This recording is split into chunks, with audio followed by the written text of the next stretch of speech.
It's kind of amazing, but I happened to find a single Twitter post that encapsulates the philosophy behind all bad anime localization.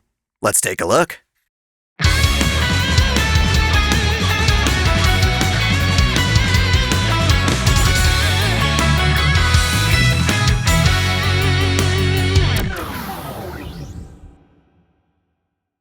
Welcome back to OtakuDaiKun. Dai here. This is a follow-up to my recent video titled, Why Anime Fans Hate Localization. Some new developments have happened since then, and I want to comment on them. Controversy struck when 7 Seas botched their localization of I Think I Turned My Childhood Friend Into a Girl by deliberately altering a self-identifying male crossdresser into a trans woman, erasing a valid identity on the basis that Japanese authors don't realize they're writing trans characters. While she was not responsible for these changes, fellow localizer Katrina translator came to 7 Seas' defense, drawing attention to her own arrogant localization blunders. Through both her own works and supporting the works of other localizers, Katrina has unceremoniously become the new face of bad localization practices. Because of this, when the modern Persona games were announced to release on Xbox, fans were concerned to discover that Katrina was going to be working on the project. Many people have expressed worry that, even though the Persona games have already been translated into English, Katrina might somehow find a way to alter things she takes issue with. She claims that her job will mostly entail adjusting console-specific terms, such as button configurations and such, and personally it doesn't really make sense to hire her for anything more than that. Whether or not she makes changes to the Persona games, however, is hardly the point. Fans are reasonably bothered by the fact that she continues to get work in the industry while still having an unhealthy attitude toward it. Now, as with all things online, I can assume Katrina has received lots of unnecessary hatred and harassment from trolls and malicious jerks. However, it's also quite common for such victims to fully play the victim card and call out all legitimate criticism as part of that harassment campaign. This is where I want to emphasize that there are many voices speaking out against her with the best intentions. It's nothing personal, we just want to preserve the authenticity of our anime and Japanese games. That means anyone who pops up with an ego and pride for changing things unnecessarily will draw ire. Everything you are winds up being interpreted as anime's enemy, which sucks because it's clear these translators do understand Japanese. They just simply refuse to keep things accurate. As a quick tangent, remember how Rice Digital told us to stop being mean to localizers? That sort of attitude, downplaying concerns of authenticity, is exactly why Japanese content gets censored and butchered in the West. Recently, the game Dungeon Travelers 2, which used to be available for PlayStation 3 and Vita back in the day, has been banned from Steam for being inappropriate somehow. With the PlayStation Store for PS3 and Vita being discontinued, that means you can only really play this game now if you already owned it. You may be able to find a physical copy, but even then, it'll be without online updates or DLC. As far as we fans see it, the localizers, and the people behind decisions like this, are essentially in the same boat. I just wanted to point out that Rice Digital's being hypocritical for defending bad localization, yet being upset by censorship. Both issues stem from rejecting authentic Japanese content. Of course, there's a perceived difference, in that localizers are trying to bring us the best version of the work they can, but even good intentions can go awry. Quite simply, the way localization is being done today no longer appeals to the actual fans who consume anime.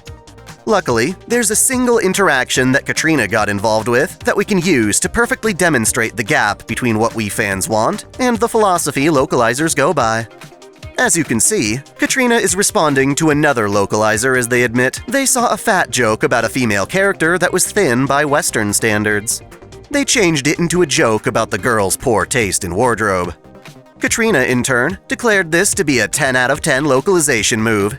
According to her, if the joke was meant to show the girl was awkward and people don't like her, then there's no need to keep stuff like that in. The only thing that would make this example better is if we actually knew the work being discussed. The fact that it's in generalities like this, however, makes it easier to determine the underlying mentality behind these localizers.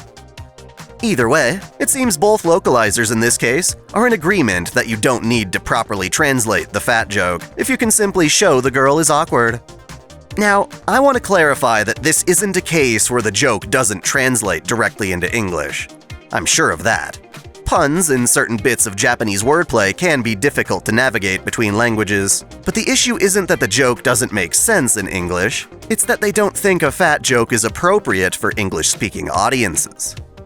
This can be interpreted in one of two ways, either maliciously or innocently.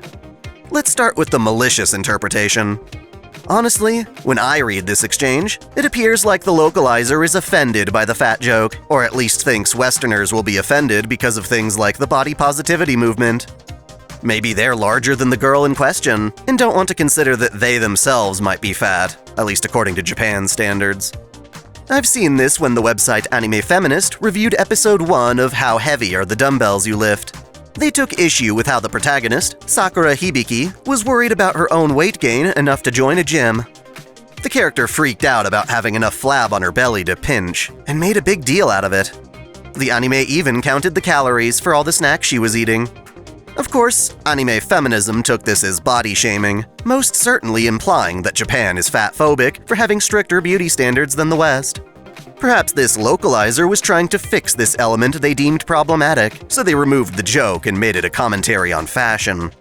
Given the West's current cultural climate of calling the notions of exercise and weight loss themselves fat-phobic, I feel justified believing this is a major possibility. A body-positive localizer may be filtering the integrity of our translation to suit their own worldview. This sentiment stands out when you consider Katrina's attitude, saying, "There's no need to keep stuff like that in." It implies that, regardless of accuracy, the fat joke is something they would personally want to get rid of. Of course, there is a more innocent way to interpret this exchange. Regardless of what you find to be a standard of beauty, it is certainly true that, on average, Western women, and men for that matter, are fatter than people in Japan. A lot of this comes down to a difference in culture. Not only do the Japanese eat healthier foods with smaller portions and less sugar, but they also value conformity. The pressure is often too high, I'll admit, but the Japanese are encouraged not to stand out too much, to not cause a scene, to not see themselves as inherently better than anyone else. Part of that culture involves negging each other about their weight gain.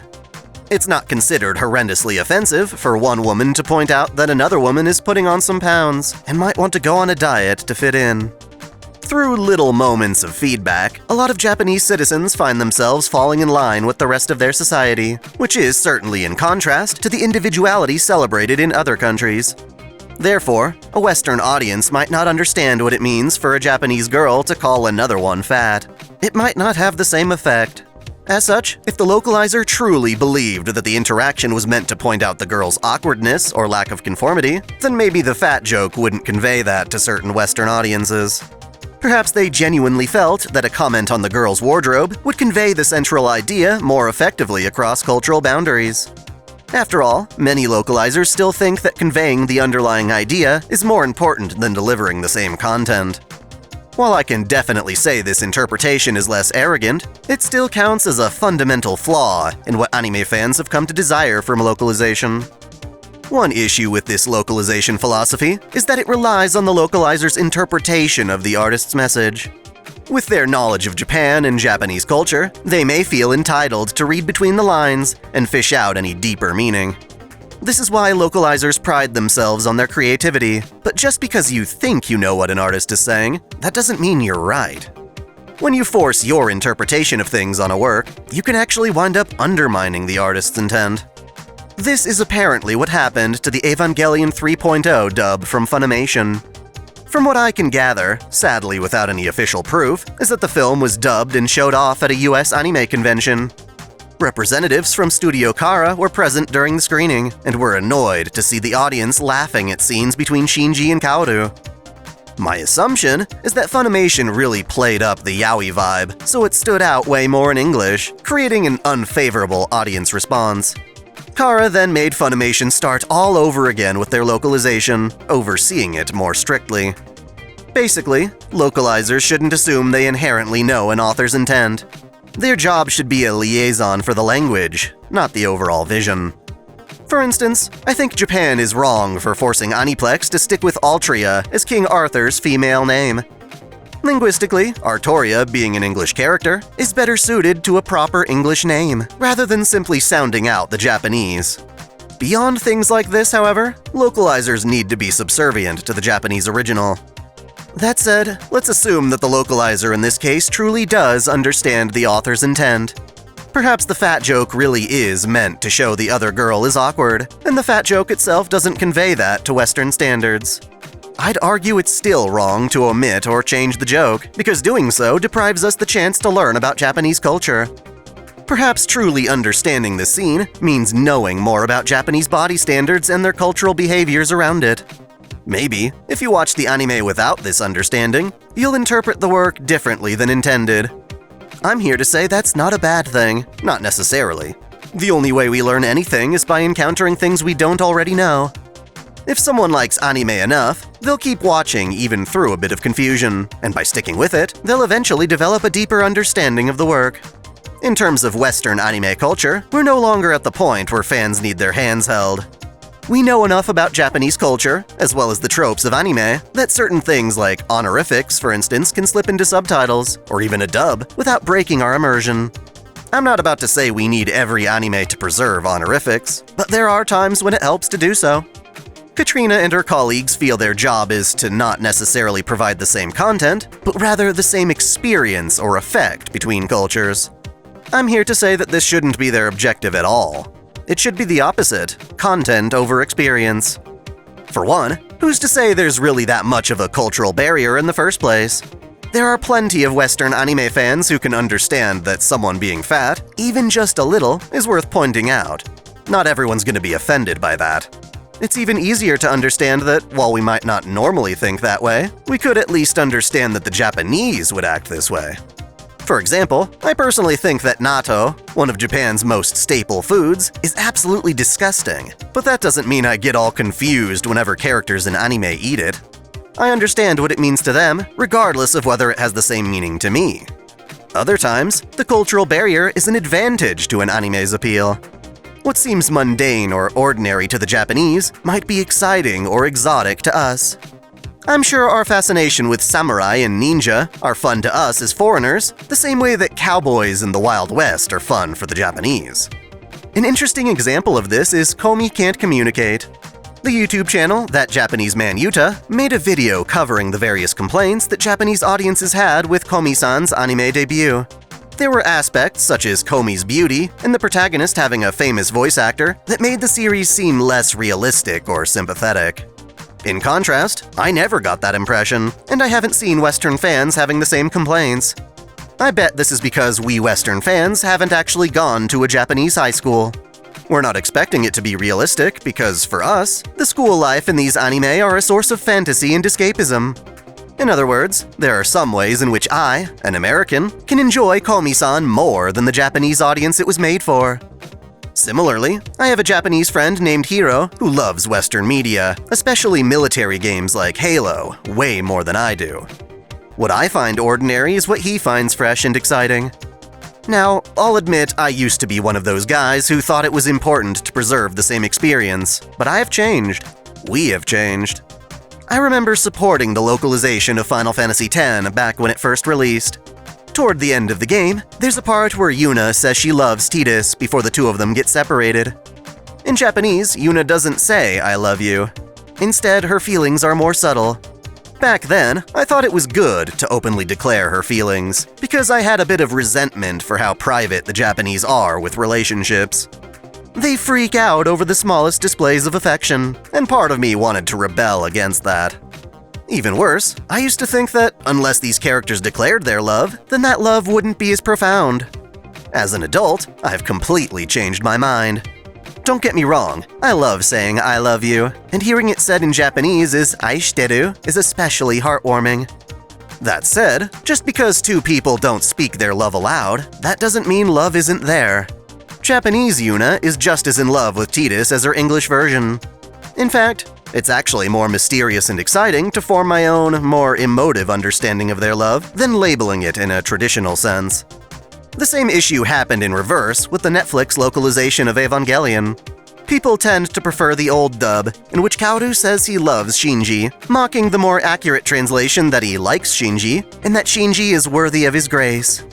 Said fans were accusing Netflix of trying to erase gay romance, but I can assure you Netflix's translator did nothing of the sort.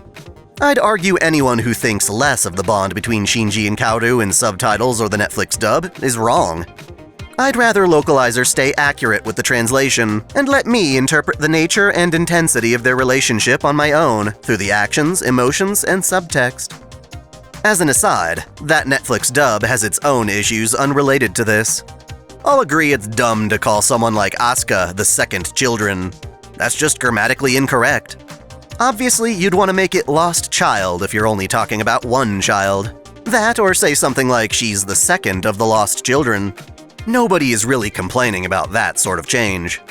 Sadly, the Netflix dub is an example of almost being too accurate. It's when localizers prove incompetent, and the Japanese creators can't trust them to be authentic. They wind up getting involved with aspects that fall out of their expertise. That said, just because the old ADV dub of Evangelion flowed better in English and was a more natural adaptation, that doesn't mean the more strict Japanese translation undermined the nature of Shinji and Kaoru's relationship. How could it? It's literally the original script.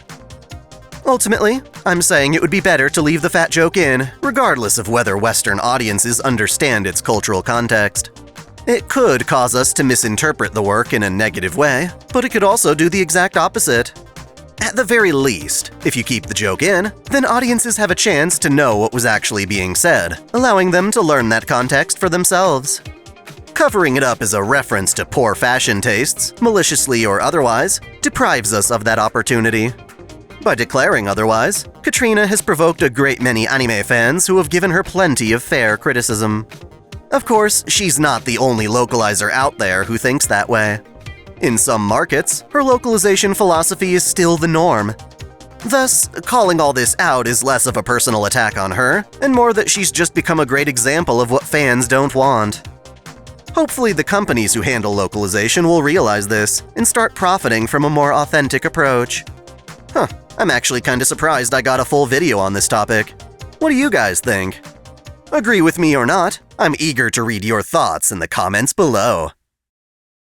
Before I go ahead and roll the credits, I want to give a special shout out to all my $10 and up supporters. VideoGamer75, C. James Torley, Stephen Elak, Samuel Gersten, Otaku Mom, Jens Bauman, Mystic Samurai 1983, Freebrick, Cosmonaut, RNG Shuffles 1498, Alexis Yukio Gomez Yamato, Johnny Tsunami, Link Pendrago, Caitlin P, Vladimir Rovna, Succubus Sakura, Normace, and SF Giants fan Mike. Thank you all so much.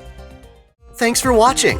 If you enjoy this channel, help us grow by liking, commenting, sharing the video, subscribing to OtakuDaiKun, and most of all, smashing that notification bell so you don't miss out on all of our anime discussion, lore, or Let's Play content. You can support us directly through Patreon, Subscribestar, or our YouTube membership, all of which come with benefits like exclusive vids and early access.